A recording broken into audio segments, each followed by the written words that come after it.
Hello my chicklets, thank you for stopping by. Today we will be reading day 16 in our Soulmate September series, Bow and Harp Strings. In this world, you can hear any music that your soulmate is currently listening to. Logan angrily let another arrow loose, watching it hit its mark with a sense of precision many would envy. He didn't care. Archery was nothing more than an outlet for his frustrations and a way for him to continue to push through his emotions. He was the advisor to the king. His emotions wouldn't help him in his job and his decisions, but Logan found it hard not to get angry when all of the dignitaries pushed him off as just a servant. King Patton and his husband, King Roman, had never treated him that way. Maybe if they had, he would have built up a tolerance, but he was quite happy with his life here the way it was. He was heard and respected. The occasional times when he was talked over were made up for with the time he was allowed to spend on himself. Unfortunately, there was a ball happening in a few days for the kingdom's 1,000-year anniversary. Dignitaries from all over the country were coming to join in the celebration, and many of them were not as supportive of their staff as the kings were. If Logan was treated like a servant one more time, he might actually lose it. He loosed another arrow, allowing his tension and anger to fly through the air with it. As it hit its target, music began to play in his head. His soulmate had perfect timing. The soft lilt of a harp playing melted away any other tension Logan had held. He began to take his gear off so that he could sit and listen to his soulmate play. They had to be a performer or a teacher. They would often play earlier in the day, and it seemed like practice because it was often broken and a bit less structured. There was a franticness about their practice, but when it came time for them to perform, it was always soft, beautiful, and Logan could feel the music reaching into his very soul. They were performing now. It was an unusual time of the day, but not unwanted. Another sigh escaped his lips. His shoulders slumped and relaxed a bit. Logan did not like to show or rely on his emotions, but with his soulmate, he was willing to open up his heart. A soft smile crossed his face, and when the song finished, he was feeling more at peace. He could handle these dignitaries. He had to. If his soulmate could work and practice to make something so beautiful, Logan could put in the effort to keep calm around these neophytes. Patting his hands on his legs, Logan stood up. It might still be best to avoid the dignitaries because he didn't want to ruin this good mood. Sadly, he was stopped by a guard who said he was wanted in the throne room. This wasn't uncommon, just bad timing. Still, if his kings needed him, he would be there. "Hello, your majesties. How might I be of service to you?" Patton was smiling brightly as Roman spoke with a darkly dressed person in the corner. The person was wearing a mask, and Logan was confused, but said nothing as he focused on Patton. "Logan, you know you don't have to refer to us so formally. You're like family to us." He and Patton had had this discussion multiple times, and Patton apparently didn't want to hear it today because he continued talking. "Anyway, we wanted to introduce you to the harpist who will be playing at the ball. His name is Virgil, and he is a very private person. We were hoping you could show him to his quarters." That was rather odd. Normally any performers they had would be housed in a nearby inn, and they would come to the castle for the festivities. They wouldn't stay in the castle. Patton either recognized the look of confusion on Logan's face, or he simply knew Logan well enough to know he would be confused, so he continued. "Do you remember King Janus, Remus's husband? Virgil is a close childhood friend of Janus. He actually played at their wedding. That means he's practically family, and we can't have family staying at an inn." That made sense. Patton had always had strong opinions when it came to family. He'd become king at the young age of 10, and Patton knew he would never have made it as far as he had if it hadn't been for his Uncle Thomas. Patton believed in repaying that kindness by showing it to others. "Very well," Logan said. "It will be my pleasure to show him to his accommodations. Do you know where you would like him to stay?" "I was hoping he could stay in the room next to yours, if it wouldn't be too much."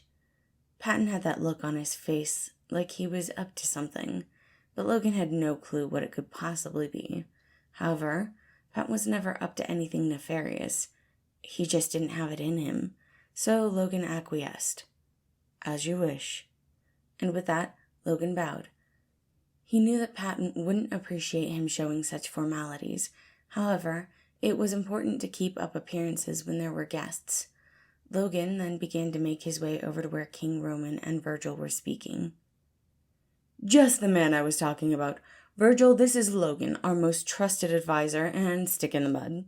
Roman laughed as if it was the funniest joke he had made all day, but Logan just rolled his eyes, extending his hand for Virgil's. "It is a pleasure to meet you, Virgil." Virgil didn't respond, but held his hand out for Logan. Logan shook it and let go quickly afterward. A person who didn't enjoy speaking with others was typically also a person who didn't enjoy long bouts of physical contact. That was something that Logan could respect and appreciate. "King Patton has asked me to show you to your room, and if you have any questions or needs, feel free to come to me, as my room will be just next door." Logan could tell by the calloused fingers that Virgil played some kind of stringed instrument. It made him think about his soulmate, and long to hear another song.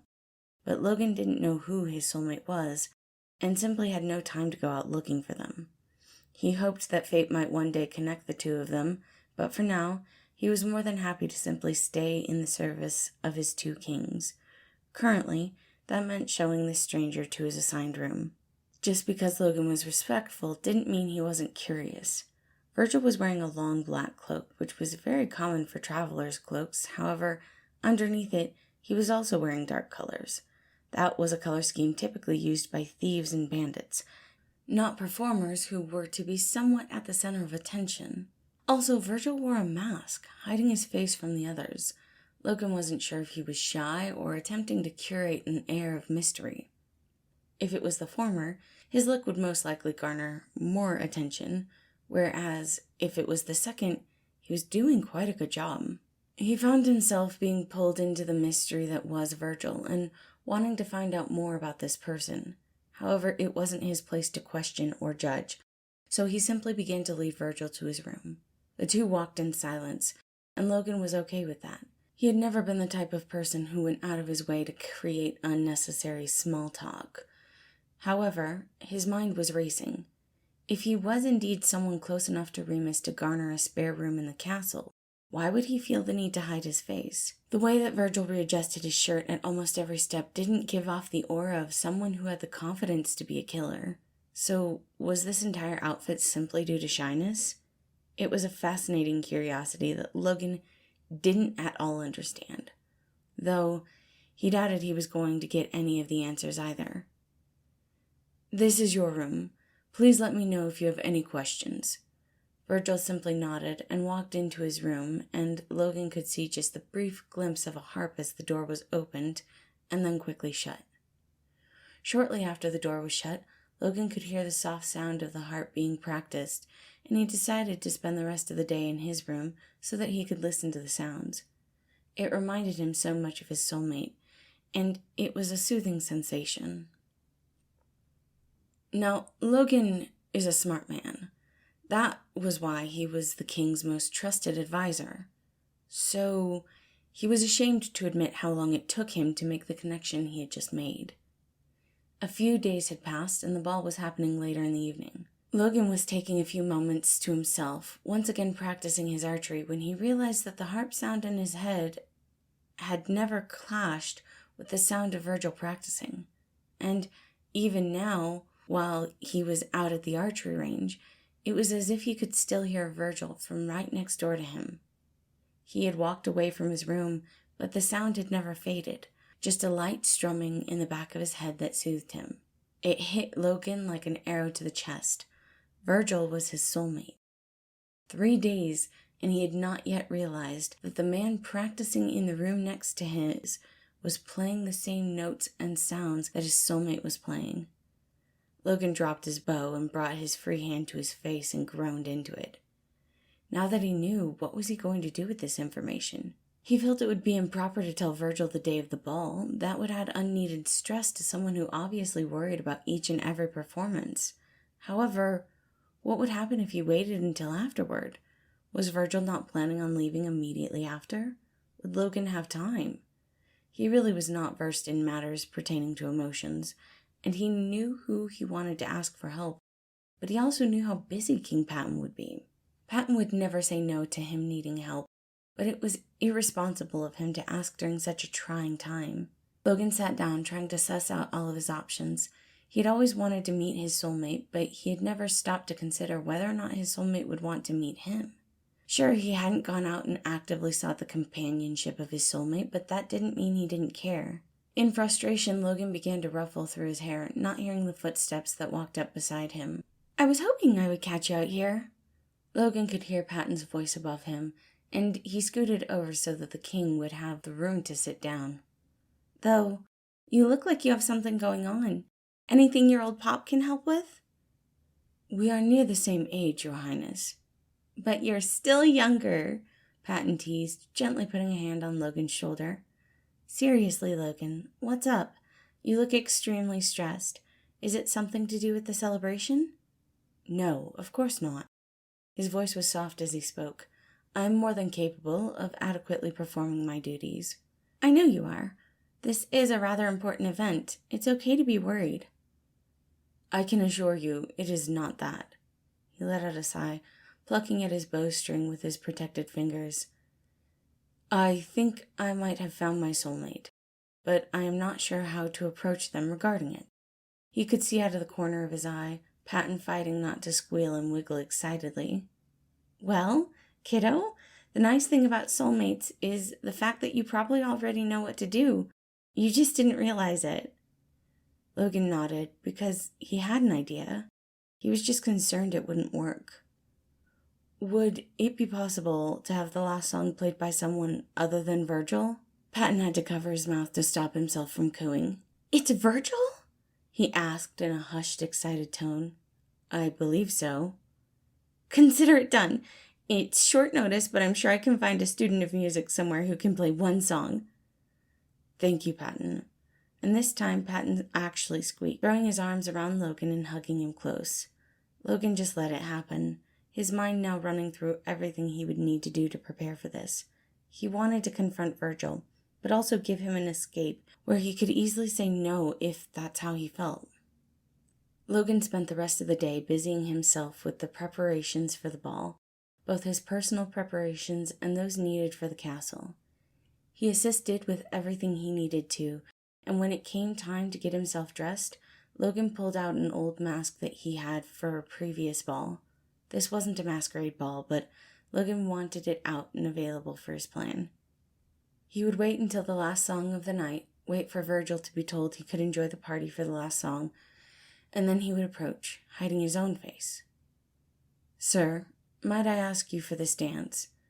He held out his hand, just hoping that Virgil would say yes.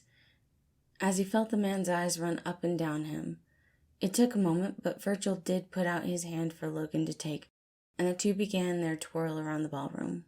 "I want to let you know that I am not expecting anything from this conversation, but I hear you practice every day of the year, and I am impressed by your efforts." "What?" It was the first words Virgil had spoken to him, and Logan found that he very much liked the deep, slightly edged voice. "I have heard you play since you were young. The music fills my head on a daily basis. It has always brought me comfort. I believe you are my soulmate, Virgil." His hands were loose, so it was easy for Virgil to tear himself away. Logan could see the confusion in Virgil's eyes, and so he didn't push it. He just waited for Virgil to catch up. "How can you be certain?" "I'm sure we could run tests, but I think a much simpler approach would be to try and see how we work together. Would you be willing to give me a chance to get to know you?" Logan asked as he slowly took his mask off, the surprise starting to show in Virgil's eyes before it settled into understanding and acceptance. Slowly, Virgil began to take off his mask as well. His face was very handsome, and if it hadn't been for Patton, Logan wouldn't understand the shy shifting of Virgil's eyes. "Yeah, I guess I could give us a try," he said, holding out his hand for Logan to take. Virgil. Though they had introduced themselves before, this was something new, something different. No masks, no pretense, just honesty. "Logan." Thank you for listening. This story was again day 16 in our Soulmate September series, Bow and Harp String. I do hope you enjoyed it, and I hope you all have a wonderful day.